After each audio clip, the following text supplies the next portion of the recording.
All right, ladies and gentlemen, welcome back to our Countdown Cup play-ins. That's right, we're sending two more teams into the Western Region playoffs here, and of course there'll be two teams going home without a chance to compete for postseason glory. I'm Mitch Leslie, joined by Matthew Morello and Matt.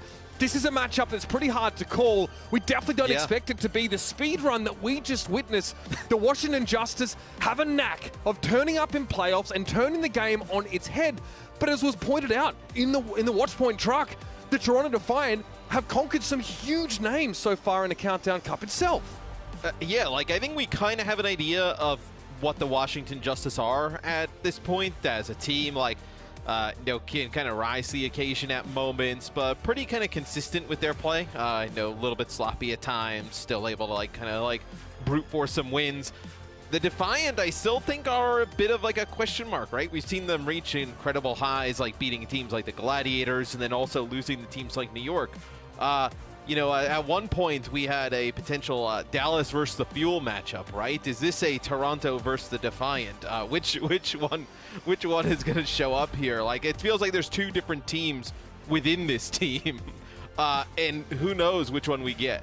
Nothing solidifies their reputation as being a mid-table team more than beating teams they are underdogs against and then losing to teams that are below them in the standings. But cast those aside now. Those season standings are no longer relevant. Now we're dealing with seedings. Now we're dealing with playoff potential. The Washington Justice, we actually haven't got to see much of this team at all during this more recent shift to Zarya and Baptiste-based compositions. We know for sure that Ilios does the big deeps. He's number 2 in Zarya damage coming into this week.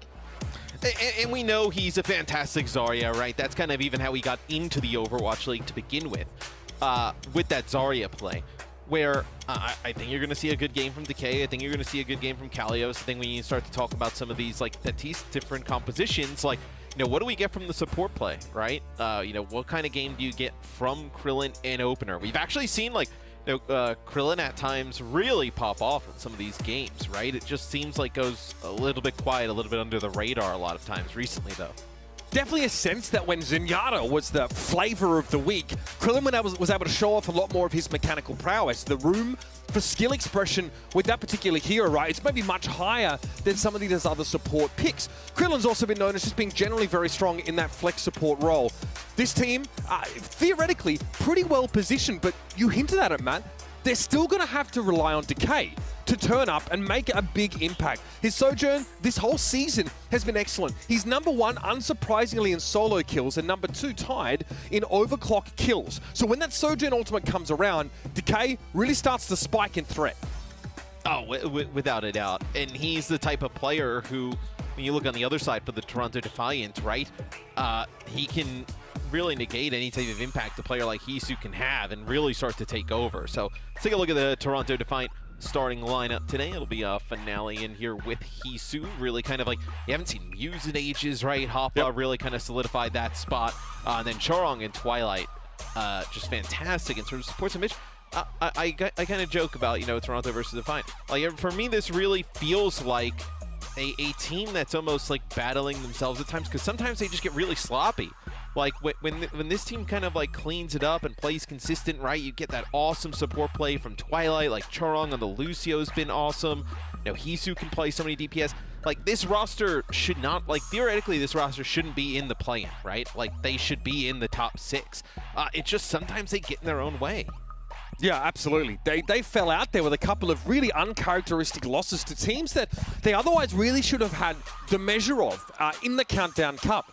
You hinted again, Matt, at the backline matchup in this series. It's one of the more exciting ones for me, especially as a support main, to put under the microscope, because the Toronto Defiant have been veering away a little bit from that Baptiste setup with the Zarya.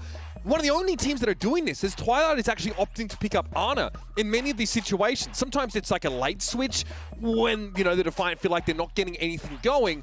But again, having a nano boost to apply, again, maybe just a hotbar to put him in a position to do more work. And again, allow for Twilight to show off his dominance as a previous world champion on that role has been a really interesting point of difference that sets the Defiant apart from the rest of the teams. Ilios was the first selection here. Higher seed gets to choose map. And I want to point this out. The Defiant have not lost a control map to the Justice this year. So here's what scares me if, like, I'm the Toronto Defiant, just like somebody who follows the team, right? Is like the Justice they just kind of play crazy, right? I mean, they're all over the place, like decision making a little bit up in the air at times, right? Like that's the type of team though that kind of like throws Toronto off their game, or just gets Toronto into that mindset as well, right? Where now Toronto's just kind of like YOLO and things, sending it, right? Like, and that's not the type of style that you want to see this team play. It's not the type of style that's going to result in positive outcomes from this team. So if the Justice try and like if this starts to get a little bit out of hand, you just got to see Toronto like slow it down a little bit, kind of get to more you know, standard play, right? To not kind of give in to the Justice craziness. Yeah, great point. Something well worth looking out for here as we head on to Ilios, first and foremost. And in a great place, of course, for Toronto to get started here on a high note. You see both Genjis just trying to get really aggressive here at the start, right? Going for the backline. Twilight's got to use the Immortality field already, and you don't have that for Hotba, and yeah, you just kind of have to back up a little bit, but look at this. Hisu on that off angle, able to just, you know, put down some damage on the Sojourn. They kind of got fortunate there, right? Justice able to force out that Immortality field early, but doesn't result in anything. Pretty crucial way to open things up, though, no doubt about it. The Justice have to start now from sort of behind the 8 ball. Twilight well ahead in terms of that ultimate charge here, so just the output from the Baptiste has been crucial. We kind of hinted a bit of Ana, but we know that Twilight often starts his series on this particular hero. Here's the group up. Finale actually catching the Justice as they try and make their way towards the left-hand side, and it just turns into a murder room. The perfect environment for Finale to find these dash resets, and Chorong's the one that gets rid of that crucial Immortality field. And this is about as good of a start you could ask for if you're the Toronto Defiant, right?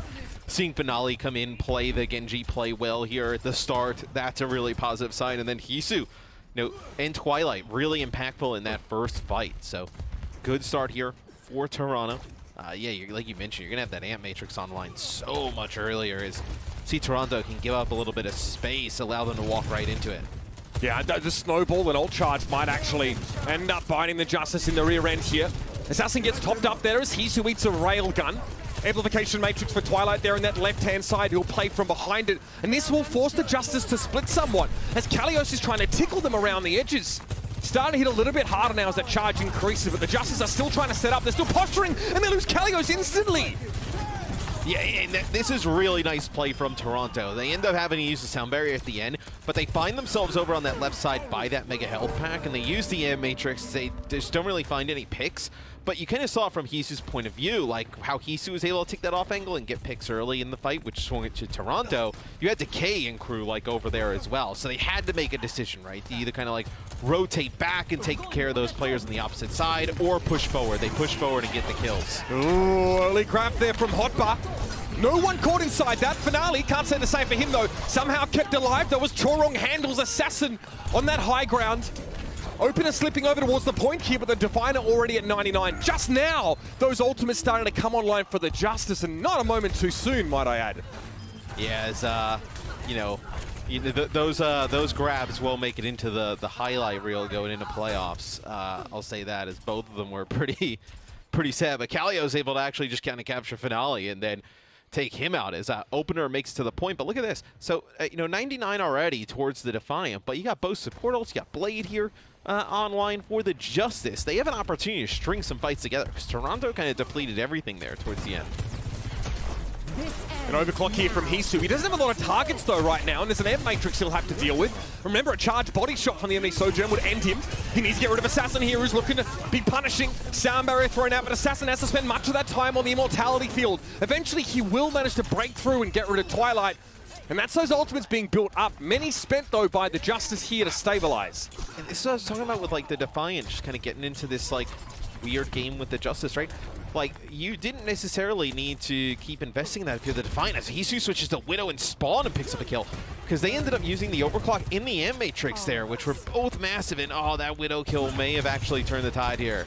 Unreal punish. The Justice getting a little bit ahead of themselves there now. Hisu obviously plays from the Defiant, will move to cap, and Assassin is a late casualty. This is dangerous now for the Justice. Decay has to make a play. It's going to be the overclock here as Hopper takes a glancing blow. But again, tough for Decay to peer towards the point safely, and they've lost Krillin. It's all but over now. No chance to touch. It was only open of just getting a pinky toe on there. And then Defiant now look to close things out. Ilios will bustle his way onto the point here, but Hisu's laying waste to the rest of the Washington Justice. A lot of bloopers in this round. A bit of an awkward grab by Hopper lets the Justice in, but eventually the Defiant able to reclaim that composure. And I feel like that's kind of how you'll see the rest of the series go, right? But I think you made a great point. Toronto able to kind of like stay composed, right? Now, after a kind of a little bit of a wacky fight where they kind of ended up using everything, Hisu with the Widow swap ends up picking one. Everything starts to fall apart there for the Justice. Still, I think that's an opportunity, though, where you're the Defiant. You probably go back and look at that, and you're like, yeah, you know what? We probably could have won, like, 99, like 20, 30, right? It didn't have to get up as high as it did. That is dirty from Hisu. It's like through the body of Twilight. It's a strategy about as old as Overwatch is as a game. That cheeky little switch, quite often used against Faras, right, that are hovering above the point. Nice to see that from Hisu. Guy is definitely thinking. And here we come now into Well. I would hope he's thinking. He's currently Really in the middle of a rubbing match. those almonds together between his ears. That's right. Yep. It's, looks like the Justice, they'll get to the point first. They're actually going to get pretty aggressive here. Just kind of like occupy this space on the Toronto side of the map, where Toronto's taking the opposite side of the Lighthouse. Pretty big cooldown to force out of the enemy. Baptiste there, an assassin chases Finale to his own grave. Then Finale can drop down and get rid of the Baptiste, who doesn't have any self-healing available after the big cooldown of Regenerative Burst was forced out. Very clinical by Toronto. Yeah, I mean, that is lightning fast. It seemed like the Justice, they just kind of like sped in, ran at him, wanted to take a fight, and they ended up getting absolutely nothing there. So Toronto, they capture a point, they actually push up pretty far. Like, you usually see teams play a little bit further back than this, but they actually push up pretty far. They want to play aggressive. Hisu getting a great spot to deny any progress by the Disruptor shot and picks Krillin out of the mix. This is huge. The Justice now are starting to get bullied. They expect to be the aggressor in so many of these matchups, but Hisu is having a day. And when Hisu's on fire, the Defiant look unstoppable. And the thing about playing aggressive is, like, you know, when Toronto actually forces the pace onto Washington, it forces Washington to, like, play fast but in a more reactive manner, which is when you're going to see some more of those, like, mistakes, right? Where, you know, when Washington is able to kind of coordinate with their aggression, set the pace themselves, that's when you see it look a little bit cleaner. 57 and counting. Finale's lurking, waiting for that bubble to expire. The second one now being deployed, so Ilios lacks defensive resources for the time being. A power trough for the Washington Justice as they need that Xayah to get them close. And again, Finale harassing Krillin. Absolutely relentless stuff here. He's able to scale the wall, but behind Krillin has to be an immortality field used for just himself. Finale, really cerebral play on the Genji so far, and the Justice have no answer. And it just even being able to get some of those big cooldowns out, right?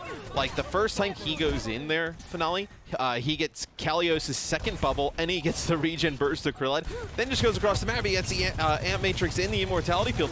Krillin can't even get a use of the Ant Matrix at the time from where he is. Absolute and look at that window shutout right there. Yeah, this is going to be brutal finish. Hisu now, that's it, it's just so easy. He didn't even need to find the head of Decay, but he still does so. Style points for the Sojourner, the Toronto Defiant, as that is a, well, that's a one-player sound barrier for Opener, who has no choice but to try and stall this out. It's absolute desperation here for the Washington Justice, and their last legs are starting to be cut out from under them. Assassin tries to make the difference. A classy deflect of Hisu's railgun, but it's so far short of enough, it's not even funny. The Toronto Defiant absolutely clapped the Justice in this first map. And honestly, a bit more one-sided than I think even the score in the first round would indicate. Like, I think that first round could have easily looked like how this second one was. But Washington able to get back into the game. They were in that first point as Toronto, they looked clean today. Yep, 43 kills, plays 15 on this first map. Might have another quick one on our hands, ladies and gentlemen. If you want to get your fix of the Washington Justice, you better get in quickly. Not a great start for Washington, but we know how the pendulum swings. Newton's Cradle will be in full effect, I'm sure. So don't go too far, everybody. More, hopefully, to come in this series.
Now, the rumor mill was definitely churning, in the lead up to Chorong signing to the Toronto Defiant. Many people said these teams wanted this guy so badly on their rosters they were willing to dig deep in those pockets for it. The guy is 8 final blows for 1 death on Ilios. He is everywhere, and quite often, he's the one getting rid of those immortality fields before the Justice have a chance to respond. Matthew, you said this would be a very interesting support head-to-head, and I think that's played out so far. Look, Chorong and Twilight is like a duo.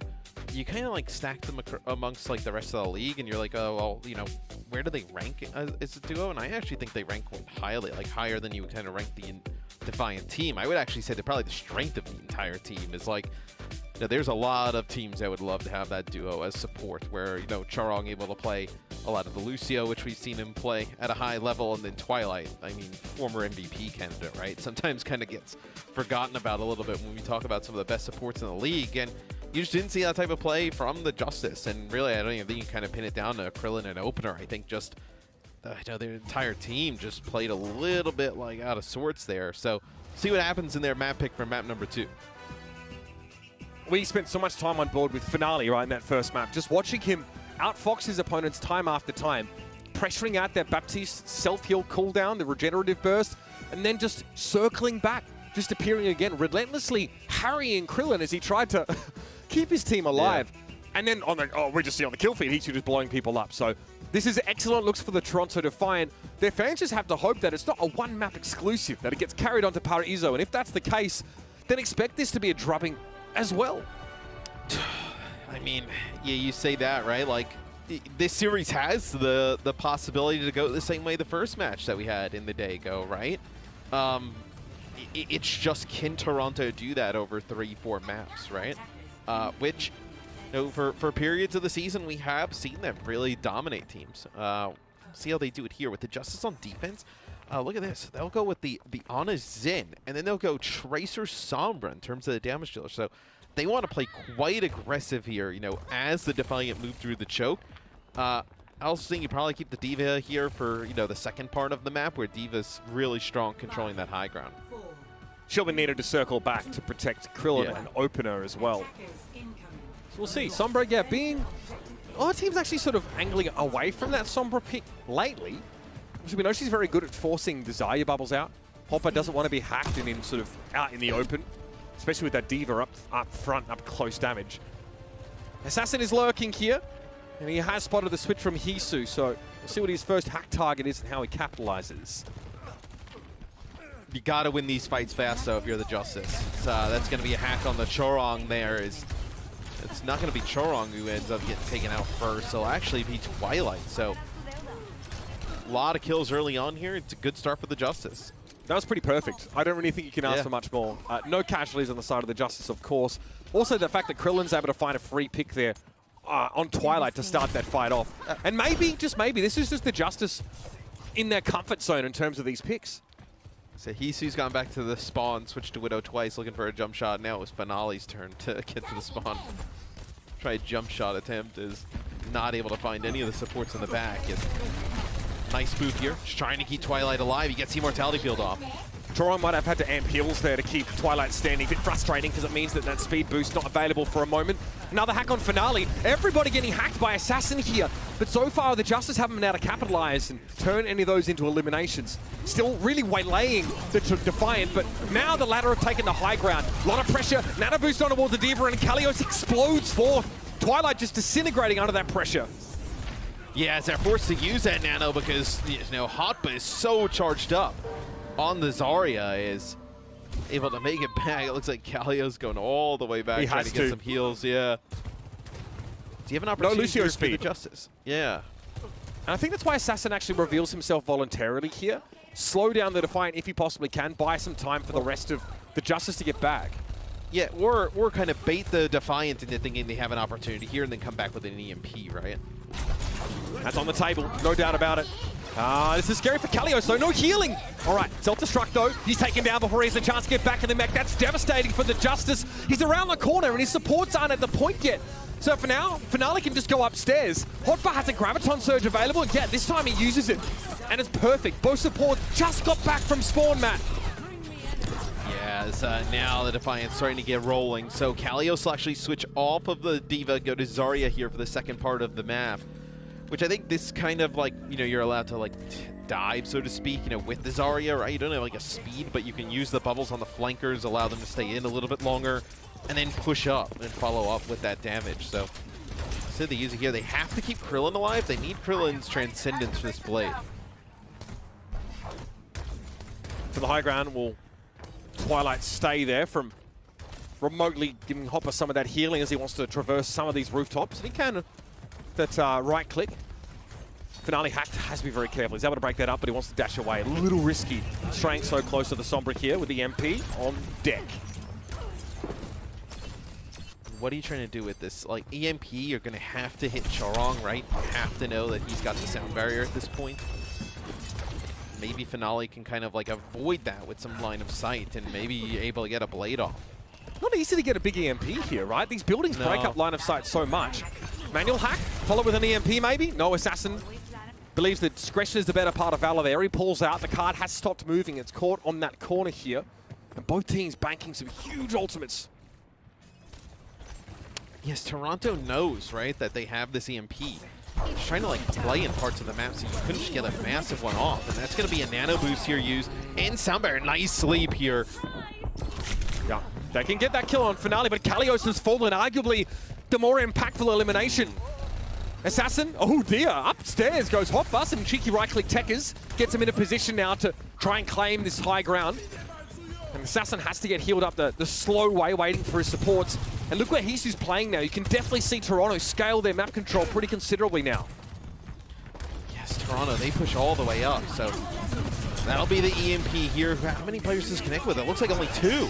Yeah, not enough, I don't think. Finale now gets to pull that blade out. Transcendence was held in the back pocket by Krillin, though, so perfect response. You foreshadowed it there, Matthew. There's still a Graviton Surge online for Kalios here. Oh, this is going to happen quick. This card's moving. Who's going to contest it? Kalios able to circle back just in time. Yes, it's going to be Hoppa using the grab, and I just don't think he's got enough help here to finish players off. Yeah, you end up using that grab. Maybe you think you can kind of like pull them away from the cart and like walk it in yourself, but not going to happen there for Toronto. But still, 1:25 on the clock here. The ability to kind of like push up, maybe get another fight here where everybody's going to have nothing. Yeah, another interesting Graviton from Hopper there. Maybe hoping to grab Kalios off the cart. He may have actually managed to sneak it through in that case, but then tries to make the play. It doesn't work out. Gives away a huge ultimate in a fight that was mostly lost. A lot of harassment here from Decay, and that pulse bomb is rapidly approaching again. You're getting close. Oh, that's actually going to be a huge kill on the Krillin. I was going to say, maybe you're playing for like sound barrier here. You're trying to like get some amped healing inside, but they get that kill on the Zen, and now they can push on up. Yep, this one's over. Not much Decay can do here. Maybe a cheeky stick on Finale, but he'll get caught there, and this car will get over the line now. Huge pick from Finale, just creating an opportunity where otherwise it might have required a bit more of a brute force approach. Surgeon Scalpel carving away such a key component of the Justice backline. Yeah, and if you can force out those Zarya bubbles, right, you can send Finale in to make a play on the Krillin with your own Zarya bubble, right? So it's really just about putting that pressure on to Kalios early on, get him to either use like the bubbles on himself or, you know, one of the other supports, right? And then being able to go make a play for the Zen. All right, 1:35 on the clock, though. Decent defensive effort in that phase of the map for Justice. Decay not a headliner in this series so far, but always a chance to take the spotlight for himself. Hack on Finale here. Assassin's been looking pretty good on the Sombra, all things considered. Here they come, though. Nano boost for Finale. No blade, but wonder if it forces any action here. He just doesn't need it. Shurikens and the Wasakashi do more than enough. Yeah, you don't even have to use the blade, right? Just the nano just onto the Genji's enough. Everybody playing in that close quarter, so here you have that EMP again, and you have grab. So good combo here for the Justice to potentially get a hole at the end of the map. And what do? Do you try and slow this down a little bit for Toronto? And maybe you're actually able to get the sound barrier off? Oh, that's going to be a kill right on the Kalios. He just walks right up. Yeah, and he got the beat as well. That's filthy stuff. That is just so dirty. A grab for Kalios that actually ends up him just being blown to pieces as he stood in front of it. Always a risk when the enemy team's ready to return fire, and here's Finale with the blade. Yep, that's dirty. Opener picked off there, and you saw how desperately Ilios was trying to peel here, but he's really struggled to have impact on this D.Va. Trying to take a defensive approach for such an aggressive player. Unable to make it happen. And this should be it now, as 13 seconds remain in the round. A Transcendence in play, okay. A chance here for Opener to control this high ground more. Sleep Dart on Assassin, though. They're not able to finish him off inside that Transcendence, though. Wishful thinking, perhaps, as he comes out of Ice Block and immediately is picked off. That'll be that. The Defiant get it done with half a second remaining.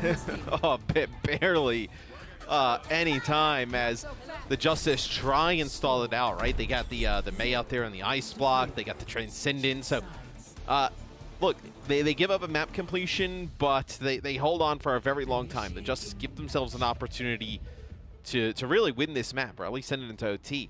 I think you got to get better value out of EMP, though, right? I mean, we saw 2 EMPs throughout that from Assassin, and they both connect with only 2 players, and you don't even win those fights, really, that happens. So I think if you're going to play that again for the Justice, and if you do, right, EMP is a huge win condition on your offensive side, you got to get better value.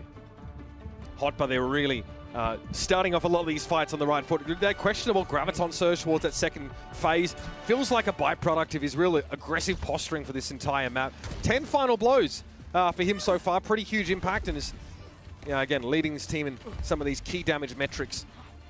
Ilios, again, look, we know it's a tough job, right? Switching to the D.Va to try and answer the Zarya. Never easy. This is Decay getting picked off. I think Twilight also had a sleep here. Yeah, that really makes it harder for the Justice to contest properly. And that's that Ana switch, Matt. We talked about it. He's filthy on everything, right? I mean, it's wild that he was, like, sitting behind... well, obviously, Violet's incredible, right? But it's wild that the Shock, with just such, like, a wealth of riches, had him on the bench. As the Justice said, they won't play the Sombra on offense. They won't play the Tracer either. They'll decide to just mirror this matchup. It's the same matchup, though. They ended up losing at map number 1. All right. Wow, okay, this is... It has to be a reposition there from Decay, and he's playing it very riskily. But finding Twilight there is all of the Defiant filtered into that small corridor is a big deal. And he knew Hotbar was low. He was willing to take that challenge. Nice explosion there from the Justice. The Defiant aren't ready to handle it. Yes, both teams end up losing their Baptiste early on, but the Defiants were so low coming out of that. See if they're able to contest here. It looks like one player got on for a second, but yeah, it was like very close to flipping over. So Chorang will go in, he'll die. We see a Isu here as well. Yeah, he's way out, so he will fall as well. So good first offense there from the Justice. Yeah, that's the kind of aggression that we mentioned the Justice are able to bring. It's actually a big factor of why they're able to put pressure on some top teams. I use the Dallas Fuel as an example, right? Especially in Toronto, that matchup. We talked about the Justice always playing quite fast and putting pressure on sometimes a lot of the longer range hit scan heroes that need some time to power up, or more fragile backliners. A great example of the Justice's ability to just explode, onto a checkpoint and overwhelm with that numbers advantage there after finding a first pick. Assassin just trying to, like, poke here up on the high ground. There's so much time for the Justice to work with here. It's got to be scary if you're Defiant, right? Give up the first point that fast. You use 5 minutes plus here for them to move through the second part of the map. And the Sombra switch for Assassin going to the Genji now definitely already seems to have made a marked difference on the Justice's footprint. They leave. Here comes the damage. Finale here as well, just going over the top, and again wants to start pressuring from behind. And Matrix in play. Krillin realizing someone is pressuring them down. Finale gets in there, plucks Decay out. Despite there being a power play opportunity with that M Matrix, the Justice get pincered. Okay, so if you're Defiant, how do you kind of like just dwindle this clock? I think, because look, 5 minute plus here, like ideally you would love to get a hold before second checkpoint, but like is that realistic, right? With the amount of time and like ultimates you can kind of like cycle through if you're the Justice. I think if you're Toronto, it's just about bleeding off this clock where you're going to have 5 ultimates coming in this next fight. I think Grab is one where you start trading some of these ults back and forth. You win that fight. Now you're looking at a situation where maybe you can actually hold that long. Yeah, I mean, the Justice tried to Yeah, I mean, opener out of the picture here means that that explosive potential was severely compromised for the Justice. And all you did was use Ant Matrix. I mean, you're gonna get 30 seconds to a minute here off that clock that you're gonna go and up against for relatively free almost, right? 2 fights, 1 ultimate used, and both of them being wins for the Defiant is a huge part of their game plan and slowing down the Justice here. Washington are also trying to be fairly conservative about their ult use, right? Previously it was only the Ant Matrix. Decay now, trying to make something happen here. Oh, he's grabbed. Sound barrier, great response. The perfect one, in fact, is Chorong and Twilight getting pressured heavily. Chorong a little bit late on the sound barrier. Twilight is down, so the Defiant need to make the most of this extra durability here. Assassin, absolutely unhinged at 20 health. Knows he can charge in and get the kill on Hisu, but Finale doing the same to his own backline. They've lost Krill and he'll have to trundle back into play. You're going to have a spawn advantage here for the Defiant, obviously, on the defensive side of things. But Assassin's got this blade and there's nothing on the other side. Toronto has to realize that. How do they play around it is the question. They would have loved to grab to maybe snarl him up within. Maybe Hisu finds a random headshot, but it's a big ask. Okay, Assassin doesn't quite stick the landing. He tries to go up to the high ground, but he drops. Krillin's there to finish the job, though. Immortality Field removed by Assassin, and Hotbar is down. So it looks like now the Justice, having had so many ultimates, may still struggle here. Hisu could start to peer out. Someone's going to touch, though, and yeah, there's no chance for that. Yeah. The Defiant a 2 split late in the fight. Yeah, you know what? Hisu with 2 and Twilight with 1. You thought maybe, hey, there's something here, but just when we see from Hisu's angle where he's playing from, not able to get on the cart, get a touch right. If he's able to get a touch, maybe you get the Immortality Field out there. Maybe there's something there for the Defiant. But still, you got, what, 2 minutes off the clock there, right? You give yourselves a fighting chance here towards the end of the map. Question for me is, how does Twilight get a good angle with this Ant Matrix? Maybe this left-hand side of the map, if the Justice opt to commit to funneling all their forces through. Yeah, well, it's going to be Krillin going for his first, and Hotbar just gets caught out, Matt. Yeah, it's not even the Ant Matrix that really makes an impact there, getting rid of Hotbar. It's just trading damage in that hallway, and then Decay hits a shot, right? It's so hard to tell. When that Sojourn is fully charged, she gets fully charged so fast, right? And then lands one of those shots, and all of a sudden, most of your health is gone. Yeah, look at that. Complete disengage away from that Air Matrix. Ilios now going to hold the Defiant in place. The Immortality Field was well placed there. Fantastic use of that by Twilight. Just around the corner enough, I think. Forcing Assassin to go after it himself. Sound barrier, though, on Ilios. So aggressive, so hungry for these kills. And Twilight cannot hop, skip, and jump away with the help of those Exo boots. This is pretty textbook stuff from the Justice, Matt. But the Defiant have not been able to control that middle part high ground, and so they can't really stop this push. No, and you had Chorong actually contesting there for a while, so buys his team some space here, and they're going to be able to get everybody back to maybe contest and have sound barrier. Here they come. Hot and heavy. Hotbar with a grab in hand. Don't waste this one. It's Kalio's Corp and an Immortality Field thrown up. Not enough. Hisu going to find that final blow ultimately with the disruptor shots. And the Justice get forced back. Just in time, the Defiant have the silver bullet, and they send it flying.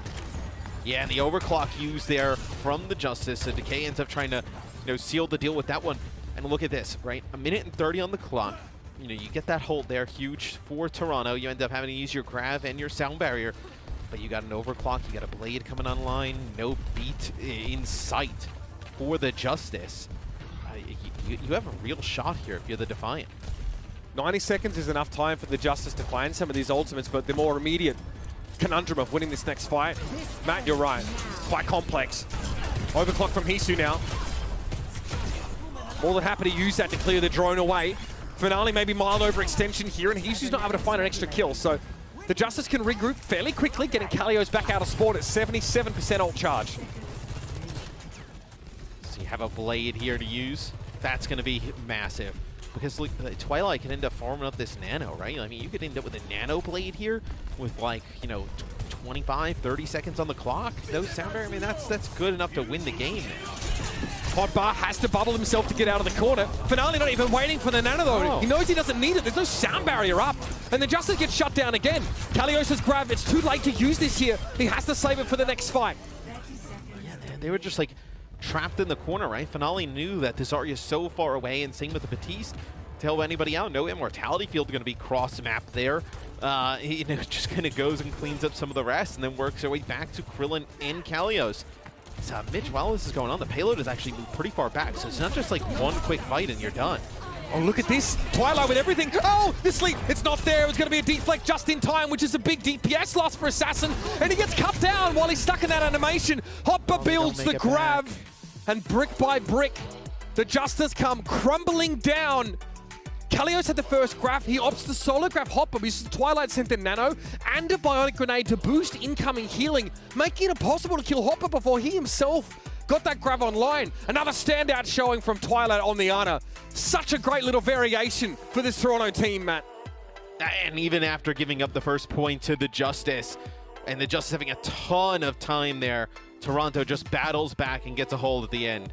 Even with stronger mental, this would be a backbreaker for many teams in the league. The Justice close to having a really strong showing on Paraiso. It all goes down like gurgler, and they are 0-2 now heading into map number 3. The Defiant looking to put this one to an end before their opponents can pick themselves up and dust themselves off.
decay there. The man is still alive.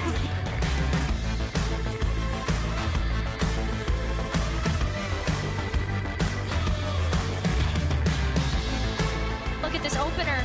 And oh, look at that too. They got sent to the skies.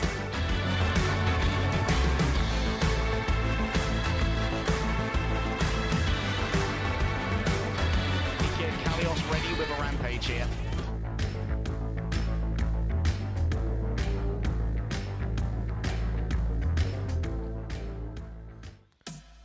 The Overwatch League is finally on TikTok. That's right, we've emerged from the primordial ooze and taken our place amongst the ranks of society. And to celebrate, we're offering one lucky fan a chance to win a trip to the grand finals. Visit the link below or check out the official Overwatch League TikTok to learn how to enter the TikTok sweepstakes. There is blizz.ly/2022 sweepstakes. What, Matt? Huh? What? Man, maybe I should get on there and submit something. Yeah. Yeah, dude, I can't believe Jack hasn't put up a frag video yet or something, you know what I mean? Johnny clipping his streams? We're looking for good content, all right? We're looking for good content. Oh, we're not looking for just any type of content, right? All right. All right. Can't just have anything on no, there. No hands jimmies. Gotcha. Keep that in mind. Again, yeah. Get involved. You want to see some real content? See some Custa Genji clips out there. Custa Doomfist. Those are the real ones. Or just prefer to any of his Overwatch League outings. That's always a good time. The Toronto Defiant here have had a bit of an outing themselves, Matt. Again, their defense is extremely flimsy in the first part of Paraiso, right? They get just run over. Again, like a team with the aggression of the Justice, or just the ability to explode, really caught them off guard. But once they're able to slow the game down, especially on that last point, they can really take control of it there, and the Justice end up getting staved off in the last part of it. Yeah, so where do the Justice take us next? Looks like their map selection here will be Dorado. So, interesting selection. Like obviously, completely different map type than Paraiso, but still kind of like the same like high ground control. Like maybe like the same need of verticality at certain points, where maybe you felt like your game was pretty good there on Paraiso. You're the Justice, which yeah, it was good most of the time, but it just kind of fell short there at the end. I don't know what else you can kind of change here, though. Oh. You looked good when you were running the Sombra Tracer stuff, but you cannot run that every single map, and Dorado is definitely not one you can. Well, this is the worst possible map for the Washington Justice to walk into against a team like the Toronto Defiant. It's pretty well known that they have a tendency of full holding top teams on this particular map. It's uncannily frequent. And again, in the past year, we've seen them pick up the Brigitte with this setup, something that a lot of teams haven't done since the Junker Queen meta. And they just control this high ground so effectively that the enemy team can't get a grip, they can't get any sort of footing. Now, up against a really, again, I use the word overusing it now, but against an explosive roster like the Justice, maybe it's a bit harder to guarantee that safety and stability up there. But it's a little variation, again, from the Defiant that's given them some sick results against some real teams. So it'll be Ilios going to the Diva here, just trying to control that high ground. They do pull out the Tracer and the Sombra yet again. So we'll see how this fares, trying to get some of this high ground, especially now when you're trying to dive into maybe the Defiant and try and put pressure on Twilight when he's got a Brig next to him. Yeah, extra layer protection for them. Finale, okay, no recall. Damn. The administrations of his backline, though, perfect to keep Finale standing. And again, you'll notice the Justice are playing from the low ground here entirely. And that pressure is being pretty well handled here by Hotbar and Torong, just playing together. Now Finale goes aggressive, wants to put some pressure down on Krillin. And a lot of healing resources being used just to keep the Justice afloat there. Yeah, and it's like they're trying to access some of this high ground, right? And Assassin and Decay have to take such long routes, right? You're not playing like a Genji or whatnot, you can get up there rather easily. By the time they get up there, Ilios is basically devaxed. Everybody's weak. And you're just not able to sustain on through this. So, opener with a Nano maybe is something where you can kind of get like the Nano on a Ilios and send him up there. But I just have a feeling this comp is not going to be it for the Justice. Yeah, in fairness, they definitely look much better when Assassin can play the Genji, I think. Ilios, Diva, we know the problems that Diva has with Xayah.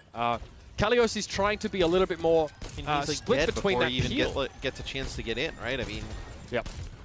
The thing is that defense matrix doesn't really last long enough to stop the Sojourn kind of just blowing up on her own sometimes. She just holds M1 on you, and eventually you just have to take a ton of damage plus the railgun. I mean, you're going to take a ton of damage from Hotba, right?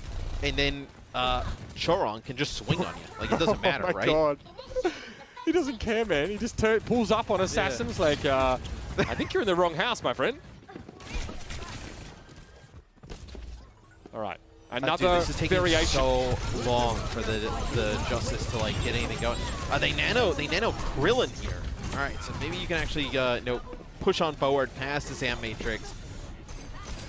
I think if you're Toronto, you have an opportunity to come back and fight this again, though, right? You got a grab coming up. Yeah, Twilight switches to Lucio, which tells me they want to actually come back and fight this. Finale cannot die here. He probably just needs to stay out of sight until the rest of his team turns up. They're gonna make it back. The grab is, yeah, they do. The grab is big. Oh, no! They get knocked off. Yeah. Just not quick enough. And now, well, Twilight's happy to have gone down. He might even have fed himself to the beast because he does not want to stay on the Lucio here. So, the Toronto Defiant, not today, for the full hold here on point A. Now they're going to have to make a variation. They tried, right? They wanted to go in there and fight that. I believe they would have ended up trying to, like, graph, right? You had a pulse bomb that would have been probably online at the time. And get an actual full hold. It was kind of doable there. They just get, I think they get like boot back.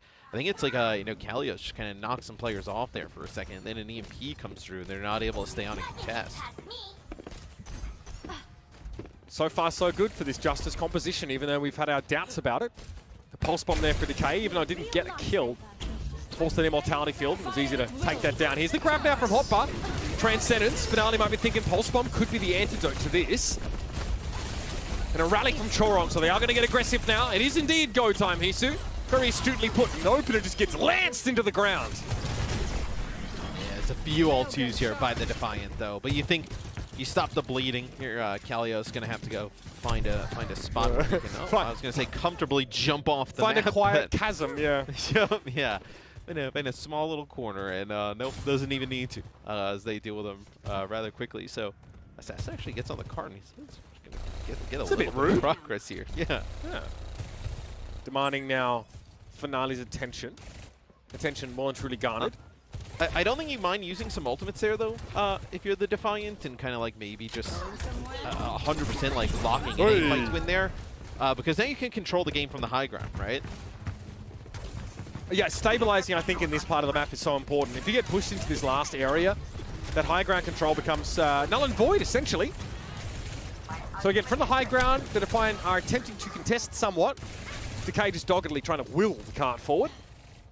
Finale surrounded, though, doesn't realize it, as Assassin's looking for an opportunity to disrupt and distract. Maybe Hisu's next on his list. He's trying to gas see down the entire team in front of him in a second. Yeah, exactly.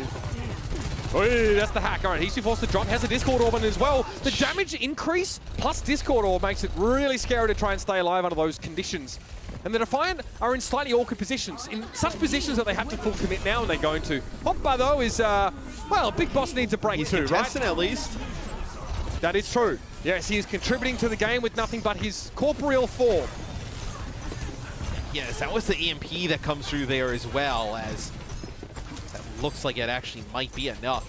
And I think that sleep there is huge from opener on Hotba, because if he has a pretty good amount of energy there at that time, also has both bubbles active and the nano, like he gets on the cart, especially against like a Diva. I mean, he's about to go to work, right? So that's a huge sleep there, which actually has Hotba switch over to the Diva here for our final stage of the map. I wonder what makes you feel like this is necessary. It could be that you have an, okay, you're switching to a Zen. Zen Brig here. Chorong has stayed on the Brigitte for whatever reason. Maybe because it's really easy to farm healing off whip-shotting an enemy Diva. She can't do anything about that. She's an easy target. Still, also very close towards the rally. I mean, we saw Zen Brig earlier on in the year, right? But it was played with mostly like aggressive compositions, right? Compositions that you were relying more on trying to like blow up the other team, take them out quickly, rather than these like longer sustained fights. Also Transcendence, can't complain about that one. Self-destruct here, creates a little bit of spacing, but Finale is still able to keep harassing from the back line. No Transcendence up for Krillin now. He went for a bit of a kick, but Good dive coordination from Hotbar. Follows that up now. Chorong's rally. Who knows if that was even really necessary, but it gets the job done. And now we're down under 90 seconds for the Justice to finish the map. Yeah, it was a really good dive there with, you know, Hotba and Finale. As Finale goes to put pressure on a Krillin. Krillin actually turns to go fire some shots, but you can actually see Hotba fly in with that defense matrix. So not even able to damage Finale there. So easy Tracer versus Zenyatta, you know, win for Finale there. Is how you look like what you're gonna have this Pulse Bomb and EMP available again for the Justice. Now you use some of those ultimates here, Mitch. You're still gonna have another fight you need to win. This is far from guaranteed for Washington, for sure.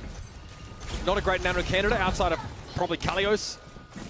Krillin is an option. We've seen him get one before. Hopper hacked, but only a brief lockout there as Finale is out of blinks for the time being. He's going to circle around, take the long way. Good peel there immediately from Hopper, but yeah, he has to come double back again for his backline. And Decay, the Tracer here gets the nano. Transcendence to the high ground. Chorong was effective, but that's a beautiful double pulse from Finale. Yeah, he brings the curtain down in a big way, and it's hard to see the Justice coming back from that. And you haven't used your EMP. Are you even going to get like a use out of it here? Is the it's just a social construct. Close. Yeah, EMP gets saved for Overwatch 3. But you're playing these kind of compositions to just get constant value out of these EMPs and like push in and utilize that.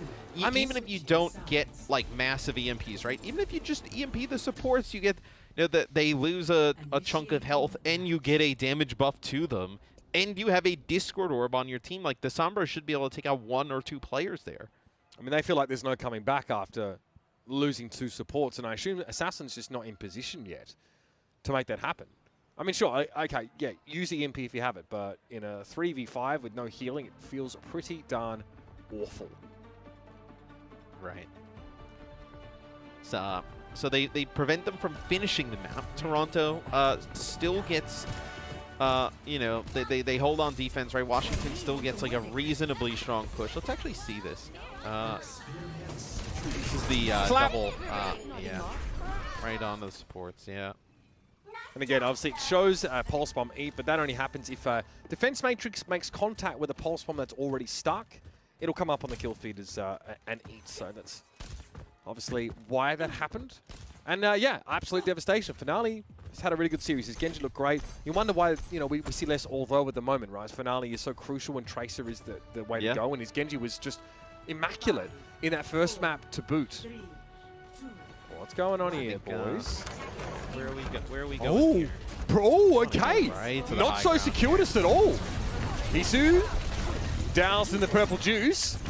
He's all right, though. Wrap around, yeah. Hopper wants to get into the deepest space here. I like the idea. Very aggressive, very Justice-esque, and about as effective, too. Yeah, not super effective there. Really good defense there from the Justice. I think they kind of, maybe they didn't expect it, right? But you saw Hotba actually when he uses the TP. I think their original plan is to like stay up there a decent amount, but he actually ends up falling right down or gets booped by Kalios as he's coming to fly in to help with that defense matrix. So first plan there, you know, stopped dead in its tracks there. So now for plan B, this one a little bit less intricate, I suspect. The Defiant now just want to try and contest this card as much as they can. Hotbar getting pummeled by those micro rockets. Yeah, when he doesn't have a bubble up, I mean, they get that Discord on him and then just the Diva damage from up above. Just so difficult to deal with. We saw this similar approach from the Justice previously. The Defiant want to group up en masse here and just bully the Justice off the high ground. But look, Washington aren't giving him anything to work with. Kalios instead drops down. Says, okay, well, if you try and commit, I'll fly up into the backline. And Hisu now, I like this staggered approach from Hisu, though. He's behind the rest of his team. He has to act quickly, but he can have an unexpected impact in this fight. Just losing Finale kind of sucks. And I think that's why Toronto, they opt to play from up here as Kalios gets really low. Esports actually use self-destruct, so he can remech. See if he, yeah, he's going to get back in a mech, which is fortunate. A few times we haven't seen he's not able to do so. Where I thought they were trying to play from that high ground, it's just way easier for Hotba to play from that type of position, right? Like, you know, trying to stay here on the low ground, defend his supports. He's got, obviously, the Discord on him at times. just difficult to keep him alive when this dive is so strong from the Justice. Getting good value out of the D.Va as well now. Her ability to traverse between those high and low ground stages has been invaluable now when it comes to contesting the cart, but also being able to double back. The Defiant now look extremely listless as they try and approach, and they're no closer to figuring this out. They do have, I'd say, the necessary ultimates to sort of brute force this, but again, all their careful planning is not really yielding any fruit. Is this Assassin's EMP from the first round that he's got now, or is this? Yeah. Hold on, yeah. You keep 30% of your old charge from the previous round as well. Yeah. Sure. Unintended patch note. I love that. Love that. You open it a little bit too slow to get off the high ground, but Decay wins the 1v1 again. Still, the Grav is able to yield. It's such an important pick there on the Ana. There is a Transcendence here for Krillin, but there's just no good use for it here. Stalling the car as they are, though, gives a great chance for the Justice to have another fight.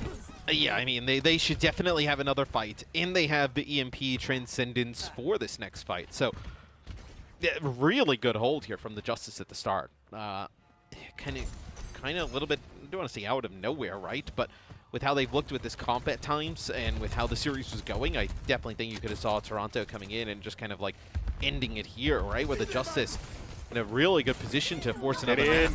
He's in! Gotta be a Transcendence there. Yep, force it early. It will still get some value, though, for the Justice, even though it can't be used at the time. And oh, okay! EMP still goes off, but Hisu cuts Assassin's life perilously short. Sleep Dart there from Opener. Unclear if it was meant for Hisu. Either way, it does not connect. And the Defiant, they're well and truly on the road now. Yeah, I think now is the time, though, that you really worry if you're the Justice. You did a really good job holding here. You cannot allow this to kind of snowball through this second part of the map. You have to get a fight win or two here, just kind of deplete more clock. You cannot give Toronto an easy fight at the end. Assassin's going for an EMP there. He still Great gets it up, connection.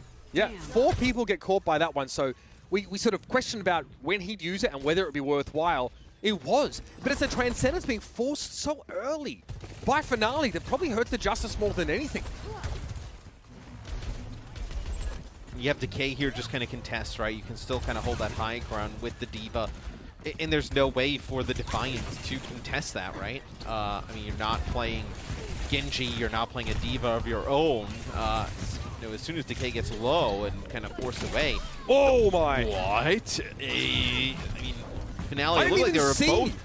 I don't think he actually expected him to be there. I think they were actually just both making a beeline for the Mega Health Pack. I think they were both low and both like out of like recall and blinks and whatnot. Just ended up walking right into each other.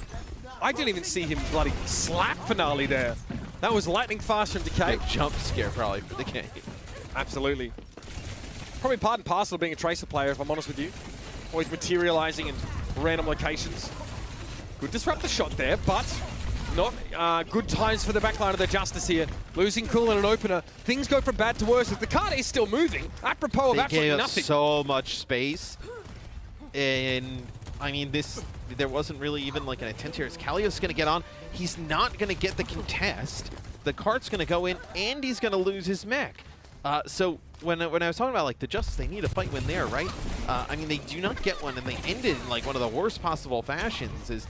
The payload's not going to make it like to the golden box of victory, though. But look at this. I mean, you're going to be able to get your tank on the high ground. You're going to be able to control all these positions, and you're still waiting for Kalios to get back. It's actually crazy how many Apex finals get decided with the card having to get to that point on this map. I don't know why. It's just been a thing. Think back to Runaways. Huge Apex win. This was their goal as well, where that red box of victory is. Decay, pardon, no recall available. It might have been waiting on a blink as well. Not good looks. This is very sloppy. Sloppy! EMP, though, available. This is the one. Yeah, and Assassin, how does he catch everybody in this web of deceit? Oy, okay, body shot. Oh, no! Twilight guns him down! A minute 24 left in the round. That EMP again being saved for the next match, potentially. At least the Transcendence is able to be used, but Krillin gets turned into scrap as soon as he comes out of it. Kalios unlikely to be able to remech, but if he does, it will be huge. Decay's Pulse Bomb does find Finale, but where are the Justice? Apparently, it's a lawless place out here on Dorado, and that card is getting home. Opener desperately trying to prolong what seems to be the inevitable as the Defiant will advance. They're one game away from a playoffs berth, and the Justice now have to fight their way through the gauntlet for mere survival.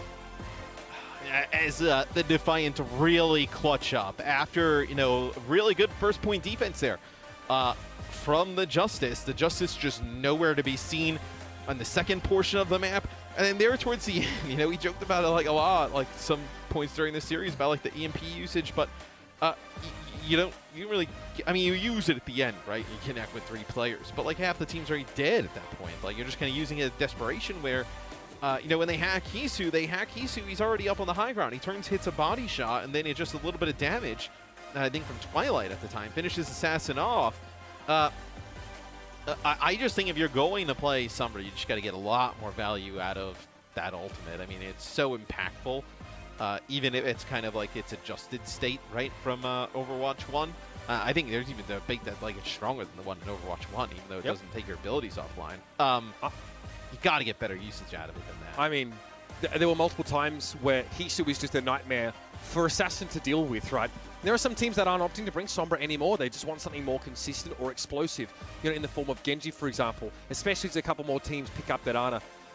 Tough for Assassin to get his ultimates off where he had to. Finale had some huge pulses there as well, but it's time to talk about a player of the match here. Some standout showings on the side of the Defiant. I'm really impressed with him. It wasn't perfect, but it was pretty darn clean, especially for the first couple of maps. Hisu is going to be your player of the match here, Matt. Such important takedowns on this Sojourn. Sojourn, I think, is pretty evident. She's very powerful. Her floor is very sort of low, and her ceiling is unbelievably high. So when you see Overwatch players like Hisu, bring her into the fold, she has a huge impact over the game. And it's just the timely kills that come in from Hisu, right? The overclocks where he's able to get that kill onto Ilios as he's coming on in. The 3K here at the end where Toronto's kind of struggling to get the card across. Just at the big moments, it seemed like Hisu always clutched up. And I love this from Hisu, and on a personal note, I hope that he gets more of an appetite for being flashy, because I think he's got the ability to sort of back that up. And there are moments in this series when we got to see that, because even from the very beginning, he was just absolutely dominating. As far as statistics go, a very solid, very higher end of the benchmark Sojourn performance. Again, sometimes there are impactful eliminations on the Sojourn, sometimes less so. Hisu really starting off these fights in a big way. And you'll notice a lot of Sojourn players, they stay at 100 charge and they don't do anything until their Baptiste throws up that window, and then it's an insta body shot kill. That's pretty powerful whenever you have that insta elimination potential, and player advantage in Overwatch 2 means a heck of a lot more than it ever has done. So Hisu absolutely doing his job. I'm very impressed with Finale as well in this team. This team is gelling really nicely, and we're getting to see a bit more of their own style. Very quickly, Matt, the Washington Justice, they've got to shore some things up going forward. Well, yes, but I mean, if you saw the first match, I think like Boston was not good at all. Where I think you're looking at that matchup, right? I think the Justice, you would kind of have to have them down. I mean, both get 3-0'd, right? But just in the fashion that it happens, I think you'd have to say the Justice today, at the moment, are the current favorite. I'm more interested in what in the world happens in Defiant versus Mayhem. I think Mayhem's Mayhem looks awesome right now. Like Hydron has been playing on another level, but like that Hydron Hisu matchup is going to be sick, right? I think that could be a really back and forth close game for that spot. Yeah, that's an exciting one. And with the winner, of course, advancing to playoffs, there's never been more on the line for these two franchises. We're going to go to a quick break, ladies and gentlemen, and when we return, it's going to be an interview with the one, the only, Finale. The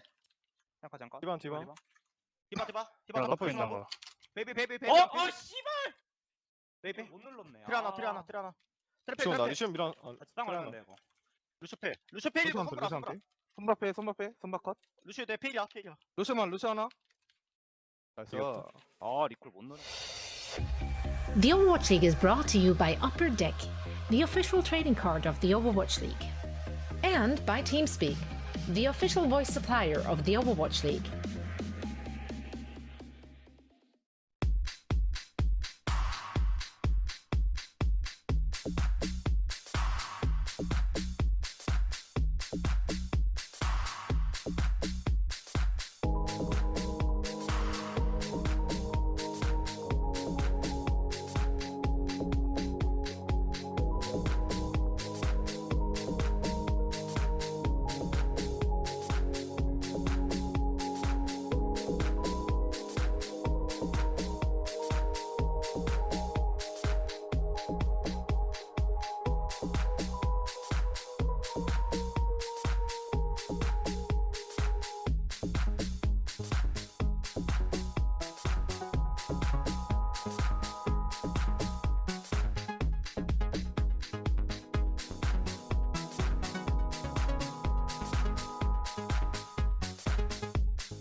Welcome to Watchpoint Post Show, everybody. I'm here with Finale from Toronto Defiant after their win today. Finale, congratulations on the win. Now, last week we haven't seen you was although sort of playing for the team, but today you came back and you looked good on that Tracer and the Genji as well. So I want to ask you, with you and all those sort of sharing the similar role or the position in your team, how does your subbing strat work? 자, 오늘 승리 축하드리면서 이제 저번 주에는 피날레 선수 말고 얼도 선수를 좀 더 자주 보다가 이제 오늘 피날레 선수가 다시 좀 돌아와서 오늘 겐지도 그렇고 트레이서로 좀 많은 좋은 모습을 보여주셨는데요. 이제 토론토 팀에서 이런 선수 교체, 아무래도 피날레 선수와 얼도 선수가 좀 아무래도 좀 비슷한 영폭을 가지고 있기 때문에 좀 어떻게 이루어지나요? 일단 승리 축하 감사드리고 일단 포지션이 똑같은데 아무래도 이제 플레이 스타일이 서로 다르다고 생각해서 메타에 따른 이제 잘 맞는 스타일로 주전을 정하지 않나 싶어요. All right, so thank you for congratulating us for the win. And of course, we do sort of share the similar or same position, but I think it really depends on the playstyle. Both of us have a sort of different playstyle, and I think depending on the meta or the composition that we run, that's how we sort of go about the subbing strat for our team. All right, of course today you guys got the win against Washington Justice, but tomorrow is the really important match. If you win that match, you will be going into the playoffs, and you guys will be facing off against Florida Mayhem, a team that looked really, really scary today. So I just want to ask you, how confident are you going into tomorrow and facing off against the Florida Mayhem? 자, 다음 질문입니다. 이제 내일 경기가 아무래도 더 정말 중요한 경기가 될 것 같은데요. 내일 플로리다와의 경기 좀 예상을 해보자면 어떠실 것 같은가요? 아무래도 제가 봤을 때는 플로리다도 요즘 어떻게 보면 좀 상승세를 타고 좀 굉장히 잘하는 팀이기 때문에 피날레 선수 내일 경기 좀 어떠실 것 같습니까? 일단 저번 정규 시즌에서는 저희가 메이엠한테 패배를 했었는데 이제 그 점에 대해서는 이제 메타 파악이 좀 저희 팀에 잘 안 맞는 것도 있었고 일단 그 점을 보완해서 정규 시즌에 휴스턴전 잡고 저희가 잘 맞는 플레이 스타일을 찾아서 이제 아마 저희가 이기지 않을까 싶어요. All right. During the regular season, we did lose to them once, but I do feel like it was sort of the meta wasn't really our meta, and also it wasn't really like a favorable meta for our team. But going into right now, if we have a right play style, if we sort of play how we played today, and sort of show everyone. Sorry, I sort of forgot the last part. I'm gonna go back to finale and ask you again. 마지막 파트 뭐라고 하셨죠? 이제 메타가 좀 안 맞는 거 빼고 이번에 들어와서는 좀 어떻게 해서 이길 것 같다고 하셨죠? 마지막에? 일단 저희가 잘 맞는 플레이 스타일을 찾아서 이제는 이제 이기지 않을까 저희가. Okay. All right. Finale says because we sort of found out our play style or how we want to play the game right now, I do feel like we are going to be able to defeat the Florida Mayhem tomorrow. All right, Finale, that is it for the interview. Thank you so much for your time, and again, big congratulations on the win. 자, 마지막으로 오늘 승리 축하 다시 한번 드리면서 인터뷰 마치도록 하겠습니다. 피날레 선수, 감사합니다. Thank you. 감사합니다. Thank you indeed. What a great victory, guys. Imagine not picking Toronto. Imagine being last. Imagine. Can't be me. I'm not a graceful winner, but don't worry, I have an entire segment blocked out to gloat, so we're not getting there yet. For now, I do want to talk about how they got it done. So let's dissect the match in all its beautiful, beautiful, brutal details, Kosto. Yeah, it was kind of an interesting one because in this first round, we really saw them go toe-to-toe playing the meta that we expect with the Genji, the Sojourn, and then the Xayah, the Lucio Baptiste. And obviously, Toronto Defiant had the much better edge, and that sort of probably explained why the Justice wanted to play more towards Assassin on that Sombra, with Decay on that Tracer. Even though that's an unconventional look for a lot of teams this late in this meta, it seemed to have worked for them, but still you see the weaknesses. Trying to play that Diva into the Xayah is just too much damage. Assassin just holding onto EMPs because of how difficult it is to find value with that ultimate. That's why so many teams moved away from it. So a lot of those glaring issues playing that style came to fruition for the Washington Justice, and it just, another match that didn't really look very pretty for one side. Yeah, also I feel like at this point, like Overwatch League teams, they've sort of figured out how to adapt against the Sombra and like how to make life difficult for a Sombra player. Like even without the EMP, like EMP is supposed to be your strongest kind of ultimate, and we see it from Assassin here. It just goes down to like an overclock, right? And you don't have the overclock because you're not playing Sojourn, right? So Washington Justice, I predicted them part because I thought they would commit more to the Lucio Batiste Tara composition. They clearly, even weeks after having played this Sombra Tracer, they believe that was their best option for winning this game. So I don't think we'll see Genji Sojourn tomorrow. Like I don't think they're going to make any last-second switch. This is what they truly believe they are best at doing. But as we saw, like it's hard to get value from that Sombra.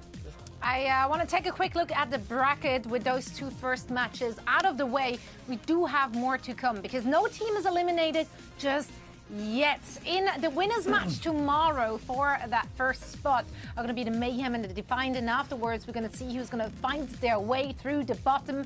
Uprising and Justice will go off against each other first, and then the winner of that match will face off against the loser of the first match of the day. Which teams do you expect to see? Oh, no, trying to copy our Preds? Go first. Fine. Fine. All right. Mayhem is going to take the W first. Toronto is going to go back down. Uprising will fall horribly to the Justice, who then meets up against Defiant again. And that's once again going to be a stomp, so Defiant and Mayhem go all the way. See, now I'll copy her. Here we go. But wait, if you copy her, then you can't beat her. I don't think I'm you kind of need to go against the grain to get above her. You should lone pick. You should go against her pick. I've read The Art of War, okay? I gotta pick my moments. I'm sure there's a quote in there or something about picking my moments. Yeah, there's still the grand finals and the whole playoffs. But also just as a thought, and that might sound crazy, but you and I are still at the bottom. Yeah. No, we're not. You're more at the bottom than I am, but I'm still not in the top. So really, we should be copying their homework because there is something. Bottom is not too bad, all right? Yeah. Yeah, okay, I give you that. Second to last is definitely basically coming first. And that's why this is my best of the day. That moment where I defeated, reinforced. Defeated, conquered, some would say. Yeah, no, it was rough, but you gotta take the little dubs. Yeah. Oh, wow. There we go. Doesn't that look beautiful? This was my best of the day too, actually. Was it? Really? Yeah, this was my best of the day. Yeah. Why your best of the day? Because it made so happy. Yeah, it's good to have you back and being happy. Look at that. I think this was just really on point for a lot of this season. Washington Justice letting me down. There's one last one. time. All right, there's tomorrow too. Well, should I pred them to keep it at 50-50? I don't know. I guess you have to. I almost have to. You kind of have to. You're right. Because we do one last ride, Washington. See you tomorrow. So nice. I mean, I'd love to just look at that. I might actually print it out and take it home. That's a You're frame. third. You can finally replace your smart But if one. no, wait, then you're first. That doesn't make any sense. Yes. Never mind. Let's take a look at tomorrow's schedule to see what awaits us bright and early.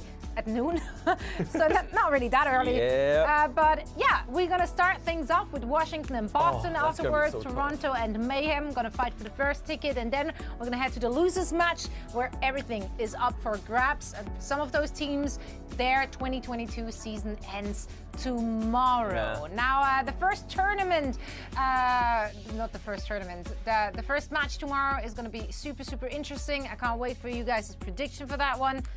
So, yeah, he's sweating already. So, yeah.